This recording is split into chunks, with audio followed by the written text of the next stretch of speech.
Assalamualaikum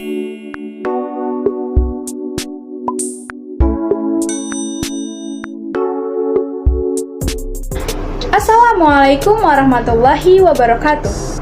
Ahlan wa sahlan wa marhaban bikum ayyuhal musyahidin al-kiram. Jumpa lagi bersama saya Nabila Assegaf dari jurusan Pendidikan Bahasa Arab IAIN Syekh Nurjati Cirebon, semester 3 kelas A. Yang terhormat kepada Bapak dosen pengampu mata kuliah pengantar pembelajaran bahasa asing, yaitu Bapak Hasan Saifullah MAG, dan tak lupa kepada teman-teman yang saya banggakan. Di video kali ini, saya akan mempresentasikan materi yang bertema Nadhariyah Al-Wahdah dan Nadhariyah Al-Furu'. Pada materi kali ini, ada 3 poin pembahasan. Poin pertama, pengertian Nadhariyah Al-Wahdah dan Nadhariyah Al-Furu' dalam pembelajaran bahasa Arab. Poin kedua, persamaan dan perbedaan antara Nadhariyah Al-Wahdah dan Nadhariyah Al-Furu' dalam pembelajaran bahasa asing, khususnya bahasa Arab. Poin ketiga, implementasi Nadhariyah Al-Wahdah dan Nadhariyah Al-Furu' dalam pembelajaran bahasa Arab.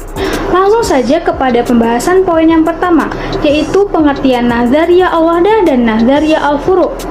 Secara etimologi, Nadhariyah Al-Wahdah berasal dari 2 kata, yaitu Nadhariyah dan Al-Wahdah. Kata Nadhariyah berasal dari kata nadhara, merupakan bentuk masdar yang berarti melihat atau memandang. Sedangkan secara terminologi, Nadhariyah Al-Wahdah adalah suatu teori dalam pembelajaran bahasa Arab yang memandang bahasa Arab sebagai satu kesatuan yang saling terkait, tidak bercabang, dan tidak terpisah antara satu dengan yang lainnya. Kelebihan sistem Nadhariyah Al-Wahdah ini erat kaitannya dengan dasar penerapannya pada pembelajaran bahasa Arab. Nah, adapun kelebihan dari sistem Nadhariyah Al-Wahdah ini yang pertama, menampilkan materi pelajaran bahasa Arab secara utuh dan tidak terpisah-pisah. Yang kedua, Nadhariyah Al-Wahdah ini sangat mendukung para guru dalam menyampaikan pelajaran kepada siswa. Kemudian yang ketiga, landasan teoritis pada Nadhariyah Al-Wahdah ini sangat kuat. Landasan teoritis yang kuat pada sistem Nadhariyah Al-Wahdah ini mencakup 3 teori.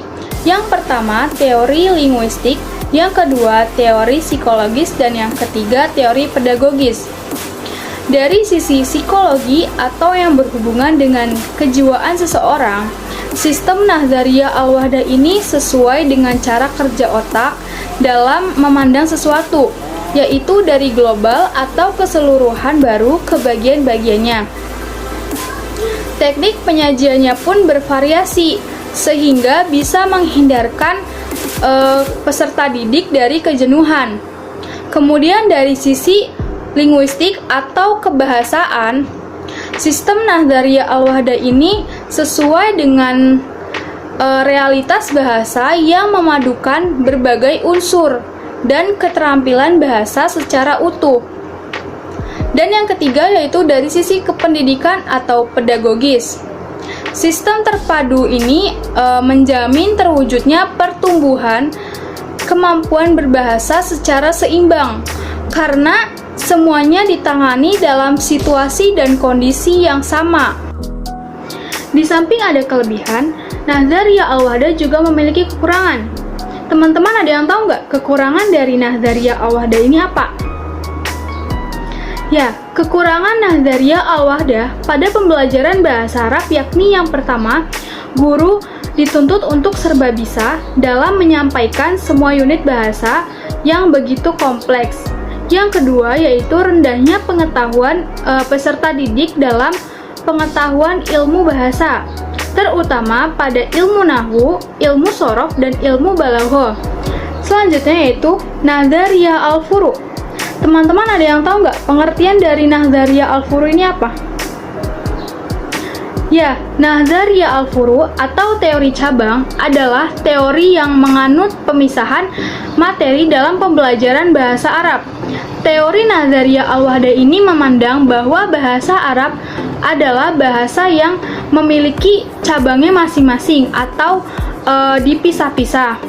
Teori ini juga membagi pelajaran bahasa Arab menjadi beberapa mata pelajaran seperti qawaid, muhadatsah, muthala'ah, insya, dan lain sebagainya. Nadhariyah al-furu juga memiliki kekurangan dan kelebihan. Kelebihan Nadhariyah al-furu yakni pertama, alokasi waktu pembelajaran terbagi sesuai dengan porsinya. Kedua, setiap cabang memiliki kurikulum atau silabus dan buku pelajarannya masing-masing. Ketiga, guru ataupun dosen memberikan nilai hasil akhir kepada peserta didik dengan tujuan pembelajaran yang bersangkutan. Kekurangan Nadhariyah al-furu yaitu yang pertama, sistemnya mencabik-cabik keutuhan bahasa dan menghilangkan watak alamiahnya. Kedua, pengetahuan dan pengalaman kebahasaan peserta didik menjadi terpisah-pisah, yang mengakibatkan peserta didik tidak mampu menggunakan bahasa dengan baik dan benar di dalam kehidupan sehari-hari. Kemudian di sisi lain, sistem Nadhariyah al-furu ini juga menyebabkan ketidakseimbangan antar berbagai unsur bahasa dan keterampilan berbahasa, baik pada proses pembelajaran maupun output dan hasilnya. Pembahasan poin kedua yaitu persamaan dan perbedaan antara Nadhariyah al-wahdah dengan Nadhariyah al-furu dalam pembelajaran bahasa asing, khususnya bahasa Arab. Persamaan di antara kedua istilah tersebut, yang pertama, keduanya saling melengkapi satu sama lain. Kedua, memiliki sasaran atau tujuan yang sama, yaitu membekali peserta didik agar mampu menggunakan bahasa untuk kepentingan komunikasi, baik secara lisan maupun secara tulisan. Ketiga, hubungan di antara keduanya bersifat natural dan esensial.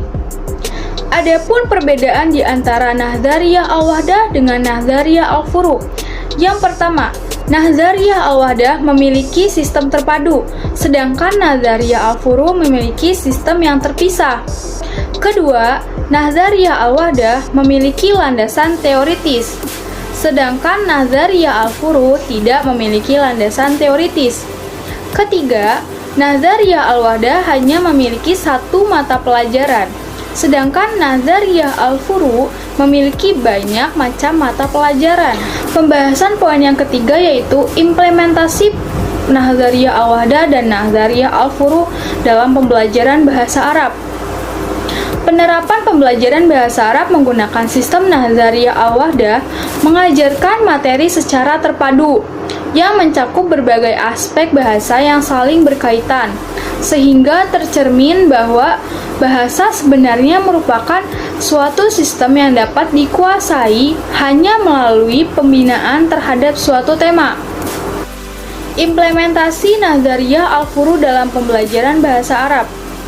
Ibrahim menawarkan konsep konvergensi atau penggabungan di antara kedua sistem tersebut. Contoh, ketika kita mengajarkan aspek muthala'ah, misalnya pada jam pelajaran muthala'ah, maka bukan berarti selama 1 jam pelajaran itu kita hanya melatih siswa pada kegiatan membaca dari awal sampai akhir. Dari mata pelajaran muthala'ah tersebut sebenarnya terbuka lebar untuk memvariasikan kegiatan ke arah kecakapan bahasa lainnya. Seperti kata pepatah, di mana ada kemauan, di situ ada jalan. Belajar bahasa Arab tidaklah sulit, seperti yang dibayangkan oleh kebanyakan orang.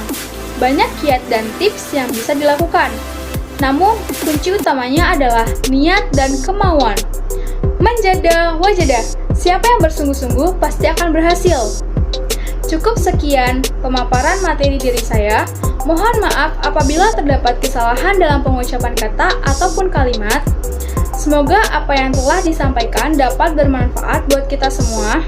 Syukron ala musyahadatikum. Wassalamualaikum warahmatullahi wabarakatuh.